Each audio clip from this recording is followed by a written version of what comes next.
Olá, meu povo, tudo bem? Já voltei já. E hoje eu vou ler um texto de uma coluna. Então vai pelo meu computador mesmo, então eu vou olhar meio pro lado, assim, que é onde está o meu computador. Eu ia ler aquele outro conto do Machado, mas ele é muito longo. Eu preferi uma coisa mais curta hoje. E na verdade é um texto que eu já tinha lido. Eu me embananei todo com a tecnologia, que não era muito tecnológico, e o vídeo não saiu. Na verdade, foi bem na época em que eu meio que parei de gravar vídeos, porque eu achei que eu tinha uma solução e não tinha uma solução. E é de um autor que eu comecei a ler há pouco tempo. E eu comecei pela coluna.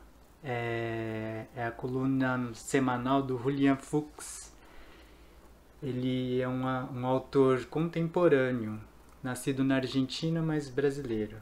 É, E ele traz sempre contribuições interessantes, assim, de um jeito dele de escrever.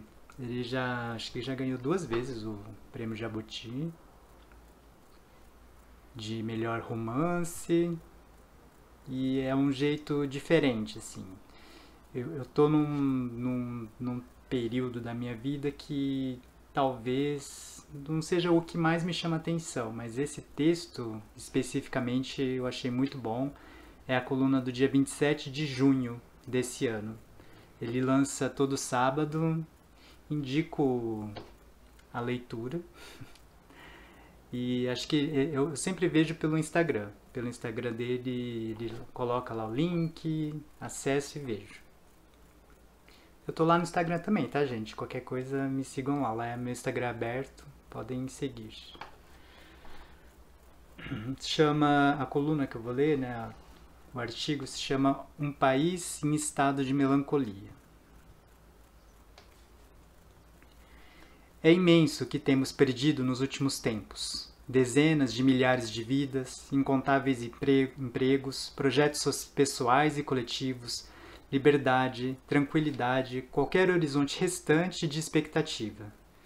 Diante de tão dramática perda, o mais razoável seria estarmos agora em luto, recolhidos num processo de assimilação e elaboração das muitas dores que nos acometem. Mas é isso, de fato, que temos vivido coletivamente? Com tanto ruído, tanto tumulto, tanto celeuma, será possível afirmar que o país está em luto? Ou estaremos entregues a um estado tão doloroso quanto o luto, mas bem menos eficaz, bem mais patológico, a melancolia? Foi num ensaio de 1914 que Freud definiu essas duas condições tão semelhantes e tão distintas, luto e melancolia. Em linhas gerais e talvez distorcidas, enquanto no luto haveria uma consciência precisa do que já não está, do que definhou, na melancolia o sujeito se vê tomado por um estado equivalente de abatimento sem saber ao certo o que lhe falta, de que já não dispõe. O objeto talvez não tenha realmente morrido, mas tenha se perdido enquanto objeto de amor, é o que Freud pondera. Ou o sujeito pode não ser capaz de precisar o que exatamente jaz naquilo que ele julga perdido, naquilo cuja ausência lhe provoca um sofrimento intenso, legítimo. Não sou psicanalista. Não sei que remota intuição me leva a ler esse ensaio neste momento. Sei, porém, que o percorro com avidez, identificando em cada passagem um retrato convincente de certo Brasil, deste país desnorteado e triste que nos tornamos em anos recentes. Um país não é um indivíduo, uma sociedade, não tem psique. Talvez alertasse algum especialista. Mas ainda assim, não consigo deixar de ver uma descrição do Brasil no sujeito melancólico. Esse ser que sofre de profundo negativismo, falta de ânimo e de autoestima, acometido a cada dia por fantasias autodestrutivas, e nem sempre apenas por fantasias. Em quantas vozes, sobretudo naquelas que afirmam amar mais a pátria, não temos ouvido o mesmo discurso de que foi roubado ao país algo de fundamental, de que é preciso resgatá-lo de seus inimigos, resgatar o que se extraviou no passado ou a cada dia ainda se extravia? Quanto essa imprecisa abstração que constitui o país se fez alvo de frases rasteiras e repetidas, sempre a mesma acusação de moralidade, de um caráter desprovido de valor e inteiramente corruptível? É o típico discurso do melancólico sobre si mesmo. Descubro ao ler um ensaio.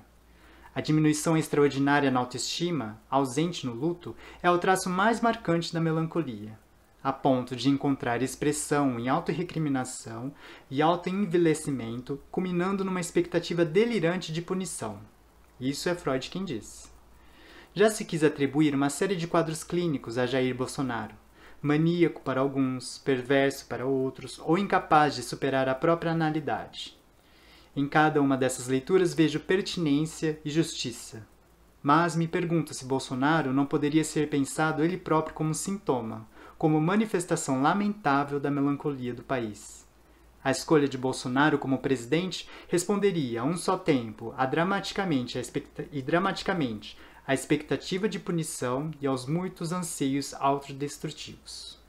Com Colette Soler, a quem me chego por Maria Rita Kell, aprendo que o sintoma não é só um modo de dizer, mas, dentro do próprio sofrimento, um modo de gozar. E quanto prazer destrutivo não se verifica no bolsonarismo mais radical? Que riso nervoso não é possível ouvir enquanto ele pratica cada uma de suas violências? A melancolia vem sempre acompanhada de uma sensação de vazio e aniquilamento e provoca um extraordinário empobrecimento da subjetividade. Isso quem descreve é Pierre Fédida. Continuo em minhas leituras especulativas. O objetivo em si pode não ter sido perdido, mas acontece durante o processo melancólico uma perda radical de sentido, e assim a incapacidade de enxergar qualquer outra saída que não a morte do sujeito em si, a morte de um ideal de país, a morte de dezenas de milhares de seus cidadãos. Interrompo-se a leitura antes que o quadro se faça soturno demais, antes que eu mesmo deixe de ver qualquer saída.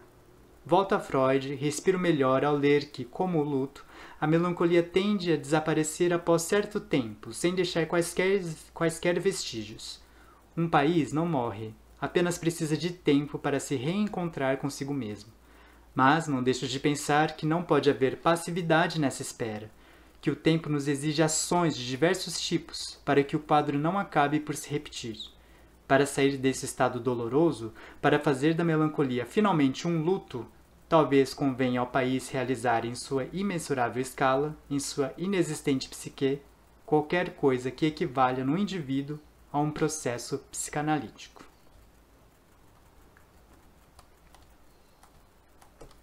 E é isso, gente. Esse texto é muito bom, eu já queria ter lido ele há algum tempo. Recomendo ler Julian Fuchs. Talvez eu deixe na descrição o link para a coluna dele. E é isso. Obrigado, gente. Tchau.